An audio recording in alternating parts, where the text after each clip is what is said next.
ಕೊಪ್ಪಳ, ಧಾರವಾಡ, ಗದಗ, ವಿಜಯಪುರ ಸೇರಿದಂತೆ ರಾಜ್ಯದ 7 ಜಿಲ್ಲೆಗಳಿಗೆ ಆರೆಂಜ್ ಅಲರ್ಟ್ ಅನ್ನು ಘೋಷಣೆ ಮಾಡಲಾಗಿದೆ. ಮೇ 21ರವರೆಗೆ ರಾಜ್ಯಾದ್ಯಂತ ಭಾರೀ ಮಳೆ ಆಗಲಿದೆ ಅಂತ ಹವಾಮಾನ ಇಲಾಖೆ ಹೇಳಿದೆ. ಬೆಂಗಳೂರಲ್ಲಿ ಮುಂದಿನ 48 ಗಂಟೆ ಮೋಡ ಕವಿದ ವಾತಾವರಣ ಇರಲಿದೆ ಅಂತ ಹವಾಮಾನ ಇಲಾಖೆ ಮಾಹಿತಿಯನ್ನು ಕೊಟ್ಟಿದೆ. ಬೆಂಗಳೂರಲ್ಲಿ ನಿನ್ನೆ ಸುರಿದ 15 ನಿಮಿಷದ ಮಳೆಗೆ ಅನೇಕ ಕಡೆ ಭಾರೀ ಸಮಸ್ಯೆ ಆಗಿದೆ. ಕಾಡುಗೊಂಡನಹಳ್ಳಿಯ ಅಂಬೇಡ್ಕರ್ ಕಾಲೇಜ್ ರಸ್ತೆ ಸಂಪೂರ್ಣವಾಗಿ ಜಲಾವೃತಗೊಂಡಿದೆ. ರಸ್ತೆ ಬದಿ ನಿಲ್ಲಿಸಿದ್ದ ವಾಹನಗಳು ಮುಳುಗಡೆಯಾಗಿವೆ. ಬೆಂಗಳೂರಲ್ಲಿ ನಿನ್ನೆ ಸಂಜೆ ಜೋರು ಮಳೆ ಆಗಿದ್ದು ಹೊರಮಾವು ಬಳಿ ಅಪಾರ್ಟ್ಮೆಂಟ್ಗೆ ಮಳೆ ನೀರು ನುಗ್ಗಿದೆ. ಎಸ್ಎಲ್ವಿ ವಜ್ರ ಅಪಾರ್ಟ್ಮೆಂಟ್ಗೆ ಮಳೆ ನೀರು ನುಗ್ಗಿದ ಪರಿಣಾಮ ನಿವಾಸಿಗಳು ಪರದಾಡಿದ್ದಾರೆ. ಇನ್ನು ಬೆಂಗಳೂರಿನ ಹಲವು ಪ್ರದೇಶಗಳಲ್ಲೂ ಮನೆಗಳಿಗೆ ನೀರು ನುಗ್ಗಿದ್ದು ಜನ ಪರದಾಡುವಂತಾಯಿತು.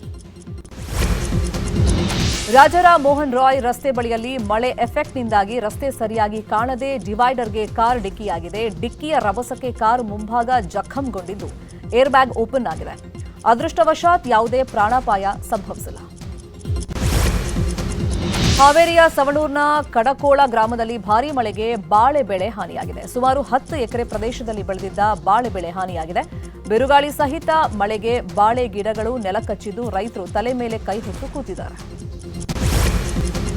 ಬೆಳಗಾವಿ ಜಿಲ್ಲೆಯ ಚಿಕ್ಕೋಡಿ ತಾಲೂಕಿನಲ್ಲಿ ಬಿರುಗಾಳಿ ಸಹಿತ ಮಳೆ ಸುರಿದಿದೆ. 1 ಗಂಟೆ ಕಾಲ ಬಿರುಗಾಳಿ ಮಳೆಗೆ ಮರಗಳು ಧರೆಗೆ ಉರುಳಿ ಅವಾಂತರ ಸೃಷ್ಟಿಯಾಗಿದೆ. ಕೆಲವೆಡೆ ವಿದ್ಯುತ್ ಕಂಬ ಕೂಡ ಬಿದ್ದಿದ್ದು ರಸ್ತೆ ಸಂಚಾರದಲ್ಲಿ ಕೆಲಕಾಲ ವ್ಯತ್ಯಯ ಉಂಟಾಗಿತ್ತು. ಚಾಮರಾಜನಗರದ ಮಲೆ ಮಹದೇಶ್ವರ ಬೆಟ್ಟದಲ್ಲಿ ಸುರಿಯುವ ಮಳೆಯ ನಡುವೆಯೂ ಭಕ್ತರೊಬ್ಬರು ಉರುಳು ಸೇವೆಯನ್ನ ಮಾಡಿದ್ದಾರೆ. ಇನ್ನೊಂದು ಕಡೆ ಹುಲಿಯೊಂದು ಮಳೆಯನ್ನ ಎಂಜಾಯ್ ಮಾಡ್ತಿರುವಂತಹ ದೃಶ್ಯ ಪ್ರವಾಸಿಗರ ಮೊಬೈಲ್ ಕ್ಯಾಮೆರಾದಲ್ಲಿ ಸೆರೆಯಾಗಿದೆ. ಬೆಳಗಾವಿಯಲ್ಲಿ ಮಳೆರಾಯ ಅಬ್ಬರಿಸಿದ್ದಾನೆ. ಬೈಲಹೊಂಗಲ ತಾಲೂಕಿನ ಹಲವೆಡೆ ಧಾರಾಕಾರ ಮಳೆಯಾಗಿದ್ದು ಬೈಲಹೊಂಗಲ ಮುನವಳ್ಳಿ ಸಂಪರ್ಕಿಸುವಂತಹ ಸೇತುವೆ ಜಲಾವೃತವಾಗಿದೆ. ಮಳೆ ಹೊಡೆತಕ್ಕೆ ಹಳ್ಳಕ್ಕೆ ನಿರ್ಮಿಸಿದ್ದ ತಾತ್ಕಾಲಿಕ ಸೇತುವೆ ಕೊಚ್ಚಿಕೊಂಡು ಹೋಗಿದೆ. ಮಹಾಮಳೆಗೆ ಗದಗ ಜಿಲ್ಲೆಯಲ್ಲಿ ಅಲ್ಲೋಲ ಕಲ್ಲೋಲವೇ ಸೃಷ್ಟಿಯಾಗಿತ್ತು. ನಗರದ ಗಂಗಿಮಡಿ ಬಡಾವಣೆಯಲ್ಲಿ 70ಕ್ಕೂ ಹೆಚ್ಚು ಶೀಟ್ಗಳು ಗಾಳಿಗೆ ಹಾರಿಕೊಂಡು ಹೋಗಿವೆ. ಮನೆಯಲ್ಲಿದ್ದ ಗೃಹೋಪಯೋಗಿ ವಸ್ತುಗಳೆಲ್ಲ ನೀರು ಪಾಲಾಗಿದ್ದು 70 ಕುಟುಂಬಗಳು ಬೀದಿ ಪಾಲಾಗಿವೆ.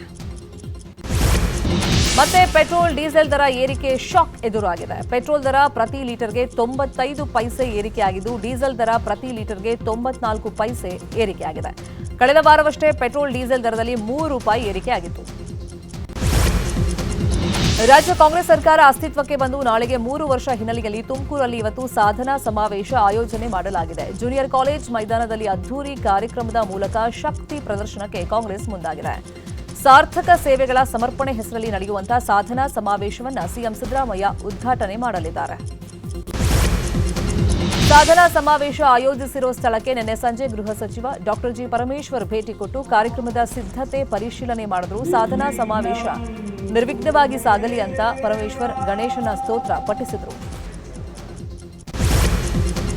ನಾಳೆ ರಾಜ್ಯಾದ್ಯಂತ ಮುಷ್ಕರ ನಡೆಸೋದಕ್ಕೆ ಸಾರಿಗೆ ನೌಕರರ ಜಂಟಿ ಕ್ರಿಯಾ ಸಮಿತಿ ಘೋಷಣೆಯನ್ನ ಮಾಡಿದೆ. ಈ ಸಂಬಂಧ ಮಹತ್ವದ ಮಾಹಿತಿಯನ್ನು ಹಂಚಿಕೊಳ್ಳೋದಕ್ಕೆ ಸಿಐಟಿಯು ರಾಜ್ಯ ಸಮಿತಿ ಸುದ್ದಿಗೋಷ್ಠಿಯನ್ನು ಕರೆದಿದೆ. ಮುಷ್ಕರದ ವಿಚಾರದಲ್ಲಿ ತಮ್ಮ ಸಂಘ ಯಾವ ರೀತಿ ಬೆಂಬಲ ಸೂಚಿಸುತ್ತೆ ಅಂತ ಇವತ್ತು ಮಾಹಿತಿಯನ್ನ ನೀಡಲಾಗುತ್ತೆ. ಕಾರ್ಮಿಕ ಇಲಾಖೆ ಆಯುಕ್ತರ ಜೊತೆ ಸಾರಿಗೆ ನೌಕರರ ಸಂಧಾನ ಸಭೆ ವಿಫಲವಾಗಿದೆ. ನಿನ್ನೆ ಸಂಧಾನ ಸಭೆ ವಿಫಲವಾಗಿದ್ದು ಇವತ್ತು ಮಧ್ಯಾಹ್ನದ ಒಳಗಡೆ ಸಿಎಂ ಅಥವಾ ಸಾರಿಗೆ ಸಚಿವರು ಸಭೆ ಕರೆಯದೇ ಇದ್ರೆ ನಾಳೆಯಿಂದ ಮುಷ್ಕರ ಫಿಕ್ಸ್ ಅಂತ ಸಾರಿಗೆ ನೌಕರರು ಹೇಳಿದ್ದಾರೆ. ಸರ್ಕಾರ ಇವತ್ತು ಸಭೆ ನಡೆಸುತ್ತಾ ಅನ್ನೋದೇ ಸದ್ಯದ ಕುತೂಹಲ. ಮತದಾರರ ಪಟ್ಟಿಯ ವಿಶೇಷ ಸಮಗ್ರ ಪರಿಷ್ಕರಣೆ ಪ್ರಕ್ರಿಯೆ ಕರ್ನಾಟಕದಲ್ಲಿ ಮೇ 20ರಿಂದ ಅಂದರೆ ನಾಳೆಯಿಂದ ಆರಂಭಗೊಳ್ಳಲಿದೆ. ಹಿನ್ನೆಲೆಯಲ್ಲಿ ರಾಜಕೀಯ ಪಕ್ಷಗಳ ಜೊತೆ ರಾಜ್ಯ ಮುಖ್ಯ ಚುನಾವಣಾಧಿಕಾರಿ ಅನ್ಬುಕುಮಾರ್ ಸಭೆಯನ್ನ ಮಾಡಿದ್ದಾರೆ. ಬೆಂಗಳೂರಿನ ಕೆಆರ್ ವೃತ್ತದ ಬಳಿಯಲ್ಲಿ ಇರುವಂತಹ ಮುಖ್ಯ ಚುನಾವಣಾಧಿಕಾರಿ ಕಚೇರಿಯಲ್ಲಿ ಸಭೆ ನಡೆಯಿತು. ಸುಪ್ರೀಂನಲ್ಲೂ ಬೇಲ್ ರದ್ದಾಗಿದ್ದಕ್ಕೆ ಟೆನ್ಷನ್ನಲ್ಲಿದ್ದ ನಟ ದರ್ಶನ್ ಮಾನಸಿಕವಾಗಿ ಕುಗ್ಗಿ ಹೋಗಿದ್ದಾರೆ. ಹಿನ್ನೆಲೆಯಲ್ಲಿ ಅವರ ಭೇಟಿಗೆ ಅವಕಾಶ ನೀಡಿ ಅಂತ ಪತ್ನಿ ವಿಜಯಲಕ್ಷ್ಮಿ ಮನವಿಯನ್ನ ಮಾಡಿದ್ರು. ಇವತ್ತು ದರ್ಶನ್ ಭೇಟಿಗೆ ವಿಜಯಲಕ್ಷ್ಮಿಗೆ ಅವಕಾಶವನ್ನ ನೀಡಲಾಗಿದ್ದು ಸಿಸಿಟಿವಿ ಕಣ್ಗಾವಲಿನಲ್ಲಿ ಭೇಟಿ ನಡೆಯಲಿದೆ. ಕಳೆದ 1.5 ತಿಂಗಳಿಂದ ಸ್ಥಗಿತಗೊಂಡಿದ್ದ ಬೀದರ್ ಬೆಂಗಳೂರು ನಡುವಿನ ವಿಮಾನ ಸೇವೆ ಜೂನ್ 1ರಿಂದ ಪುನರ್ ಆರಂಭಗೊಳ್ಳಲಿದೆ. 1 ವರ್ಷದ ಒಪ್ಪಂದದ ಬಳಿಕ ಇದೇ ಏಪ್ರಿಲ್ನಲ್ಲಿ ವಿಮಾನ ಸೇವೆ ಬಂದ್ ಆಗಿತ್ತು.